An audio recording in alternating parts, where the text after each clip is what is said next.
Allah mewajibkan engkau hanya beribadah kepada Allah. Habis Allah, wabil walidaini ihsana, berbakti kepada orang tua. Kalau masih hidup dia senangkan, tapi saat tidak beruntung, saat sangat sayang pada ibunya tapi ibunya sudah meninggal dunia, saat datang menjumpai Nabi sallallahu alaihi wasallam, ya Rasulullah, ummi matat, emakku, ibuku, ummi sudah meninggal dunia, apa atasaddaqu anha, kalau saya bersedekah pahalanya sampai tidak? Apa boleh seorang anak naik haji tapi orang tuanya belum pernah pergi haji? Pulang dari sini, kau ambil kain selendang, kau gendong ibumu dari Jakarta jalan kaki ke kota Makkah.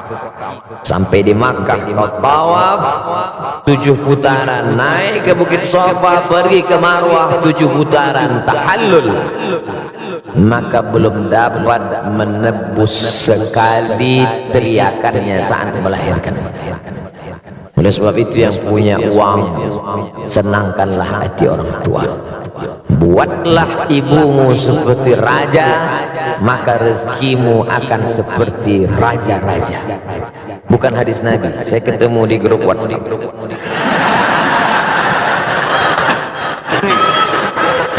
Senangkan orang tua, karena setelah Allah langsung orang tua.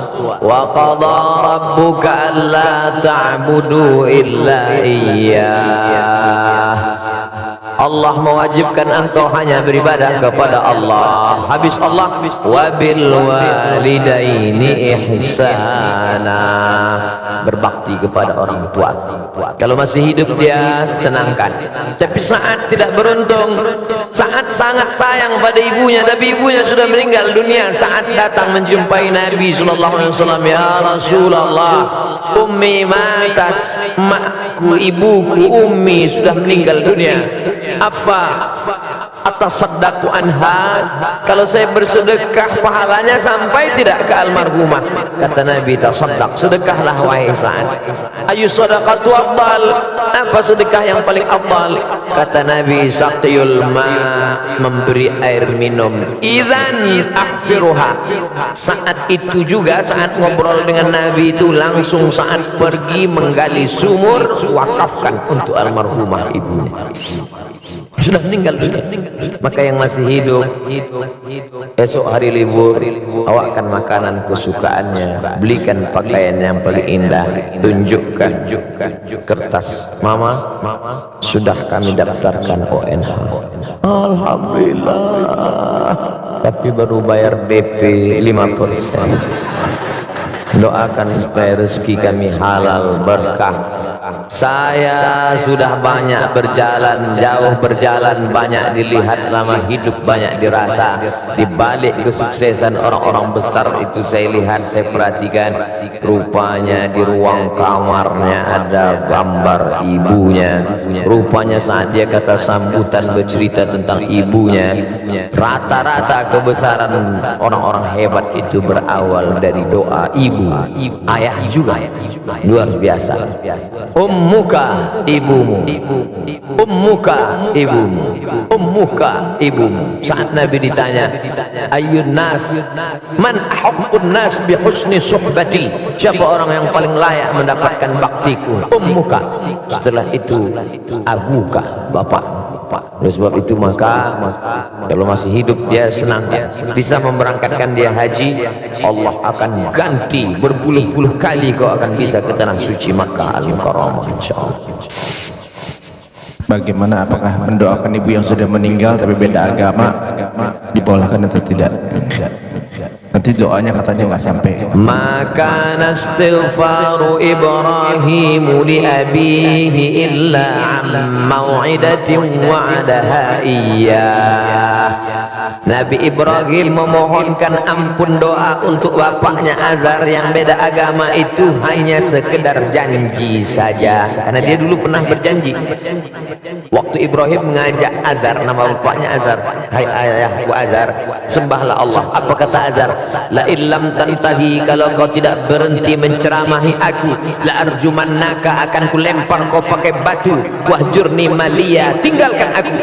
Apa kata Ibrahim menjawab? Sa'astaghfirulaka rabbi, aku akan mintakan ampun engkau kepada Allah. Dia sudah janji, dan janji adalah hutang.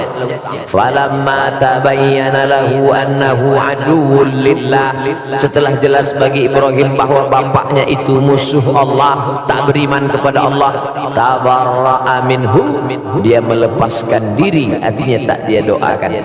Kalau masih hidup boleh didoakan. Dalilnya Nabi mendoakan, Allahumma hdi qaumi fa innahum la ya'lamun, berikan mereka hidayah karena mereka tak tahu.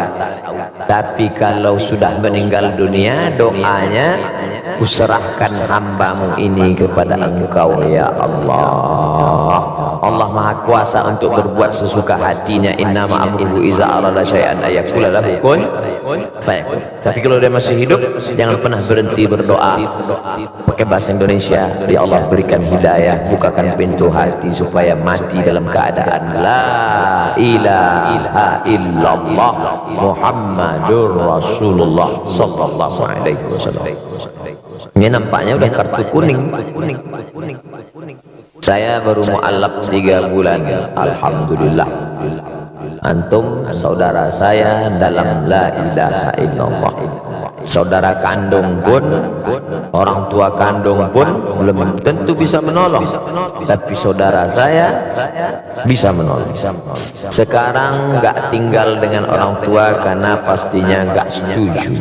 Di rumah sholat nggak bisa, ngaji nggak bisa, tinggal di luar ngekos. Apakah ini bisa dibilang durhaka, Pak Ustadz? Supaya bisa ngaji, sholat dan lain-lain, saya harus tinggal di luar.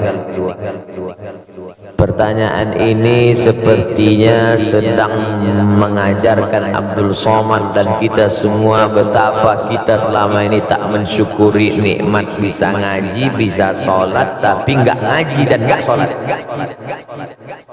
Harus ngekos hanya untuk ngaji dan sholat.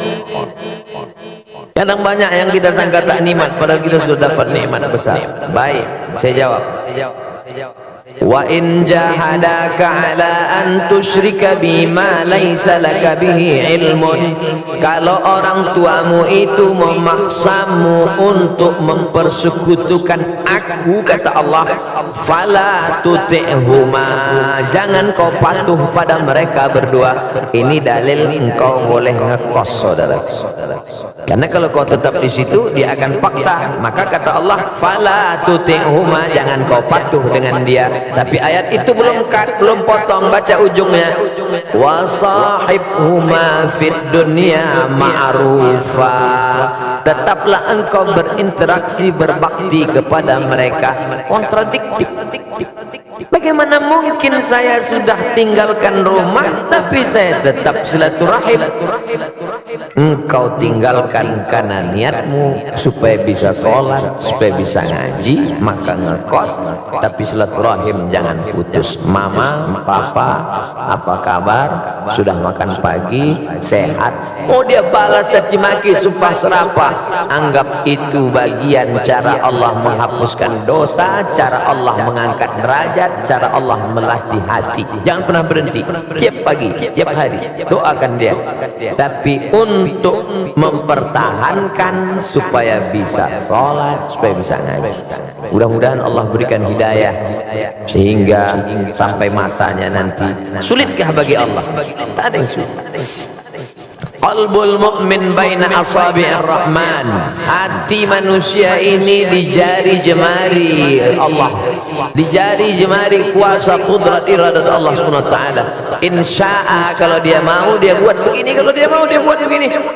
Lalu kenapa tidak dia kasih saja hidayah semua, Pak Ustaz? Kalau semua dia kasih hidayah, lalu kita dapat apa? Ayyahdiyallahu bika rajulan wahidan. Satu orang dapat hidayah karena mulutmu, karena SMS-mu, karena share-mu, karena statusmu, khairum min humurin na'am, lebih baik daripada kau memiliki seekor onta yang merah. Pernah Bapak Ibu kawan-kawan lihat onta warna merah?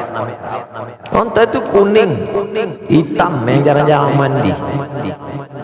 Kan ada onta merah, onta merah, onta yang punya kemerahan seperti brown, seperti itu mahogani, adalah onta termahal yang unik. Maka orang yang tak dapat, dia dapat. Boleh jadi Ustaz Somad yang ceramah tak dapat itu, karena Ustaz Somad menceramahi orang yang sudah baik-baik semua, orang yang sudah ngaji. Setelah yang sudah hijrah, sudah ngaji, kumpul, barulah datang Abdul Somad. Assalamualaikum warahmatullahi. Sementara ada yang dia bukan ustaz, tapi dengan merangkul, sering ngajak ngaji, akhirnya dapat hidayah. Maka jangan pernah berhenti, tetap ngekos, tetap sampai Allah bukakan pintu hati hidayahnya, insyaallah. Amin ya rabbal alamin.